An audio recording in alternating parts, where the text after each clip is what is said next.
కడప జిల్లా బద్వేల్ మున్సిపాలిటీ పరిధిలోని స్థానిక పోలీస్ స్టేషన్ ఆవరణలో వెలసిన కనకదుర్గాదేవి సమేత మల్లేశ్వర స్వామి దేవస్థానం నందు శుక్రవారం అమ్మవారు గుమ్మడికాయలతో అలంకరించిన విశేష అలంకారంలో భక్తులకు దర్శనమిచ్చారు. చైత్రమాసం శుక్రవారం నాడు అమావాస్యను పురస్కరించుకుని 101 గుమ్మడికాయలతో అమ్మవారు విశేష అలంకరణలో భక్తులకు దర్శనమిచ్చారు. అమావాస్య రోజున ఎవరైతే గుమ్మడికాయలతో అలంకరించిన విశేష అలంకరణలో అమ్మవారిని దర్శించుకుంటారో అటువంటి భక్తులకు దోషాలని తొలగిపోయి సకల శుభాలు కలుగుతాయని ఆలయ ప్రధాన అర్చకులు పేర్కొన్నారు. బద్వేల్ మున్సిపాలిటీ పరిధిలోని చుట్టుపక్కల ప్రాంతాల నుంచి పెద్ద ఎత్తున భక్తులు ఆలయానికి తరలివచ్చి అమ్మవారిని దర్శనం చేసుకున్నారు.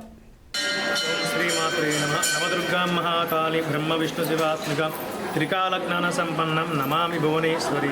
భక్త మహాశేతులు జయమునగా మన కడప జిల్లా బద్వేల్ పట్టణంలో పోలీస్ స్టేషన్ సబ్జే ఆరంలో వెలిసిన శ్రీ శ్రీ కనకదుర్గాదేవి సమేత మల్లేశ్వర స్వామి దేవస్థానం నందు ఈనాడు విశేషమైన అద్భుతమైన అలంకారంలో భక్తులకు అమ్మవారు దర్శనం ఇస్తుంది.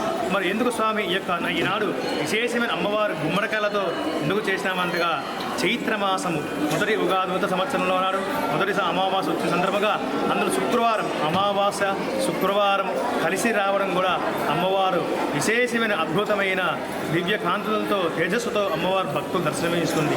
మరి ఆ కూష్మాండం అంటే అనగా గుమ్మడికాయ అంటారు. కూష్మాండం అంటే ఆ గుమ్మడికాయలతో సుమారుగా 108 గుమ్మడికాయలతో అమ్మవారికి అలంకారం చేయబడింది.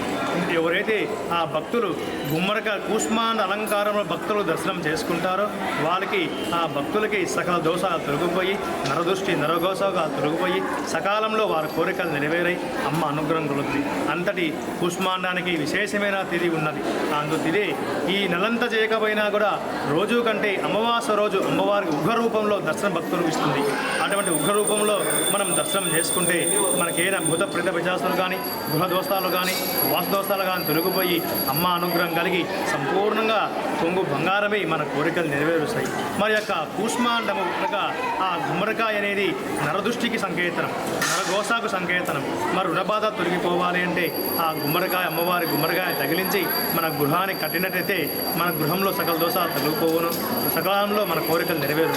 అంతటి పవిత్రమైన ఈరోజు అమ్మవారి భక్తులకు ప్రాతకాలం తెల్లవారుజామున పంచామృతాభిషేకం బంగారు వెండి పుష్పాలతో అమ్మవారికి అభిషేకము మరియు కుంకుమార్చన కైంకర్యము మరియు భక్తులకు రాహుకాల దీపాలు మరి అమ్మవారి అలాగే గుమ్మడికాయల ప్రత్యేక అలంకారం భక్తులు దర్శనమిస్తుంది.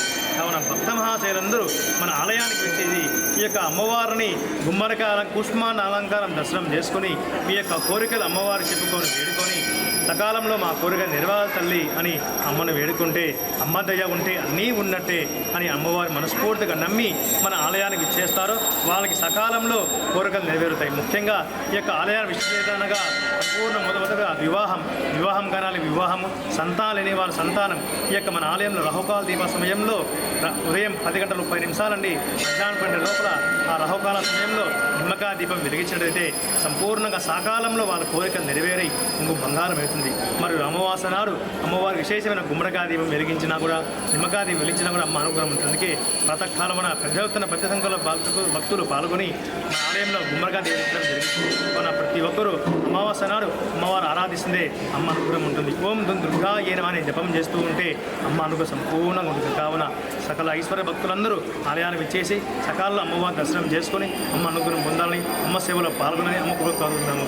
అమ్మ దాన్ని ఉన్నట్టే. ఓం శ్రీ మాత్రే నవదుర్గా మహాకాళి బ్రహ్మ విష్ణు శివాత్మిక త్రికాలజ్ఞాన సంపన్నం నమామి భువనేశ్వరం. అమ్మ దయట అన్నీ ఉన్నట్టే. ఓం శ్రీ మాత్రే.